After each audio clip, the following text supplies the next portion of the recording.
Hello guys, hari ni 1 Ramadan 2025. Ini adalah video pertama ataupun mungkin vlog.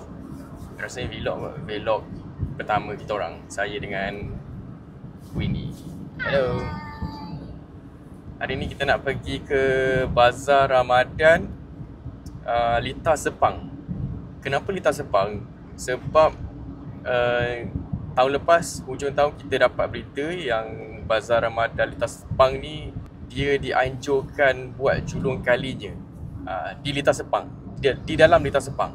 Cumanya kita tak tahu macam mana rupa susunan di dalam Lita Sepang tu. Ada banyak Bazar Ramadan yang memang best-best dan legend, and we all know dekat Kuala Lumpur tu memang banyak sangat. Yelah, selain daripada Bazar Ramadan dekat kampung-kampung kan, KL pun ada Bazar Ramadan yang memang best. Contoh TTI, mahal tapi you can get variety of food. Food yang gila-gila pun dapat kat sana.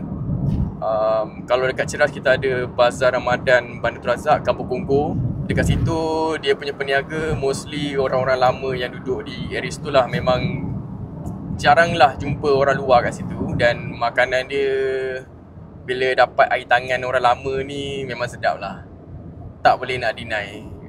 Korang kena cubalah Bazar Ramadan Kampung Kongko tu. Antara yang famous juga di Melawati dan juga Melawati Melawati and Bandar Seri Permaisuri pun boleh tahan. Cuma kebelakangan ni Bandar Seri Permaisuri, bukan kebelakangan, beberapa tahun ni Bandar Seri Permaisuri Bazar Ramadan dia macam off sikit. Mungkin terlalu ramai orang nak berniaga, jadi dia je ambil peluang untuk berniaga tanpa master produce the food. Kan? Betul tak? Kan? Dia tak master betul-betul memasak tu. Kalau buat kuih tu dia tak master betul-betul buat kuih. Dia just nak berniaga je. That's why kita dapat peniaga yang takkan muat lah. Makanan dia pun mahal tapi macam tak berbaloi kan. Tapi tak apa, kita nak cuba Bazar Ramadan Lita Sepang. Nanti kita akan review. Kita akan tunjuk dekat korang apa yang ada dan apa yang kita beli. Macam kita orang makan tak banyak. Biasa memang kita akan kongsi. Kalau nasi pun kita akan beli nasi separuh ataupun suku memang sikit. Selebihnya memang makan lauk lah. And air pun memang jarang nak minum air manis-manis. But ini Ramadan yang pertama, kita akan makan puas-puas. Okay, kita akan tunjuk korang later. Sebelum tu, jangan lupa tolonglah support orang baru di YouTube. Tak tahulah dekat mana lagi kita nak post video ni. Okay, jangan lupa support dan komen apa yang korang nak kita orang tunjukkan. Ataupun later besok ke korang nak kita orang pergi kat bazar mana. Tapi kalau boleh Klang Valley lah. Kalau jauh-jauh tu nak duduk mana kan. And masa pun tak ada sebab saya ada studio dan kita ada buat photoshoot raya dekat studio Bandar Seri Permaisuri. So jangan lupa datang. Siapa-siapa yang berada berdekatan Bandar Seri Permaisuri Ceras ataupun di luar sikit pun boleh datang je. Harga tak mahal, murah je. Just PM, komen kat bawah nanti saya bagi tahu. Alright, share dulu, like and subscribe. Boleh subscribe. Okay, let's go. I'm so excited.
Okay, depan ni ada.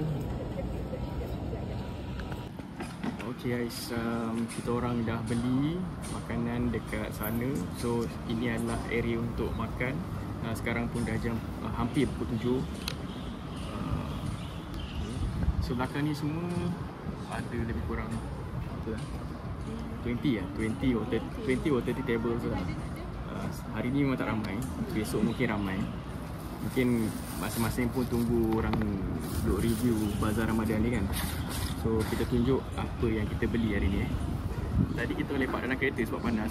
Agak lama juga, dalam sejam. And then bila kita keluar balik, orang dah start ramai dekat bazar tu. And makanan banyak yang habis lah. So let's go, kita tengok apa yang kita beli. So this one kita ada dengan pemandangan sunset, pemilihan meja yang terbaik. Kita beli 2 putu piring warisan sejak 1985 tak silap. And then yang ni kita beli butter. Dia bukan butter chicken, dia ada butter chicken, dia ada butter prawn, butter sotong. Tapi ni kita ambil popcorn ayam sambal gesek. Tengok, dia bagi satu ni lah. Okay, tapi ayam dia banyak. Ayam dia tadi saya kira rata-rata dalam 12 ketul. Banyak lah, okay lah, generous. Dan dekat sini kita ada roti goreng. Dia macam popiah besar, dalam dia inti ayam. Sekejap lagi kita tengok. Ini laksa. Laksa ni masa kita masuk tadi kita dah nampak dah awal-awal. Macam sedap. Memang kita cari laksa pun. And yang ni air, jus mangga susu. Okay, kita tunggu waktu berbuka sikit lagi. So nanti kita makan.